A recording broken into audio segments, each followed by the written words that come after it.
Grabbing her car keys, she said goodbye and left. If you wanted to sum up the relationship between Becca and Rachel, the phrase, "it's complicated," was a good place to start. Becca had only been a year old, pudgy and still practically bald apart from a few carroty curls. The camera never lied, unfortunately. When her single mum, Wendy, met Rachel's single dad, Terry. The two of them had fallen in love and married within the year. Bingo. One brand new family, like it or not. Becca, of course, was so young as to be oblivious to the awkward beginnings of this glued-together family. For as long as she could remember, she'd known that Terry was not her biological father. That dubious honour fell to a charmer called Johnny, who was long off the scene. But this made no odds to her. In the true sense of the word, Terry was her beloved dad, and that was that.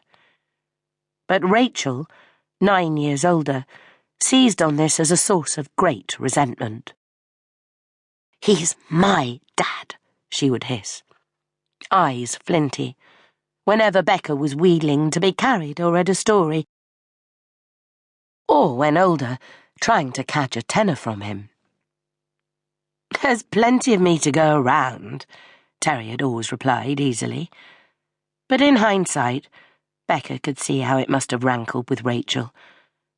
Becoming a stepsister might have changed diddly for Becca, but for Rachel it had meant not only having to share her precious father, but also being rudely forced from her place as adored only child into reluctant big sister. The sensible, good one who didn't make a fuss, unlike tempestuous tantrum-throwing Becca. You could see how acrimony would start laying down foundations, how decades-long grudges could be set simmering. Even when Wendy and Terry had gone on their honeymoon, Rachel had kicked off and demanded they return after a single night, apparently. Fast forward almost 30 years, and the two stepsisters couldn't be more different. Rachel was the beautiful swan, the success story of the family, with her happy marriage, although maybe not anymore, her sweet little children, her great career, big house, and elegant clothes. Becca had known from an early age it was impossible to compete with such a paragon of achievement, and had duly messed up her A-levels, had a string of doomed relationships, travelled a bit, gone back to live at her parents' place several times when she ran out of money, and tried her hand at various careers, none of which had ever stuck. It did make you wonder how much the family dynamics had influenced the paths they'd each taken. Would Rachel still have aced at life if there hadn't been Becca to outdo? Would Becca have made such a hash of things if she hadn't been the baby of the family, the one who'd been let off the hook all along, who could get away with anything if she widened her eyes at her parents? They were who they were, though, and unfortunately the definition of the word sister had been stretched to its thinnest since Terry had died. He was the one who'd held the family together in the first place. As his funeral had drawn to its tearful close the year before, you could almost hear the split cracking right down the middle of the remaining three, with Rachel on one side and Becca and her mum on the other. Estranged, they called it, didn't they? When family members no longer spoke. That was them. The stepsisters had let one another slip away.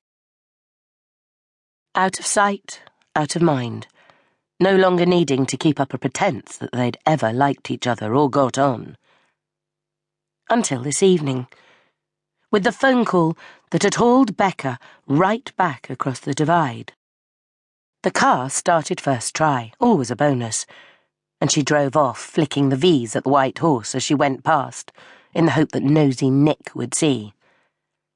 Goodbye, Jeff, cheerio whinging customers, so long crappy kitchen equipment, and hasta la vista, Brian, the head chef, who was in a permanent rage, generally about the low standards of his staff. Yet another bridge burned, yet another door closed to her. It wasn't that she wanted to be doing veg prep in a pub for the rest of her life, far from it, but at least working there had put some money in her purse.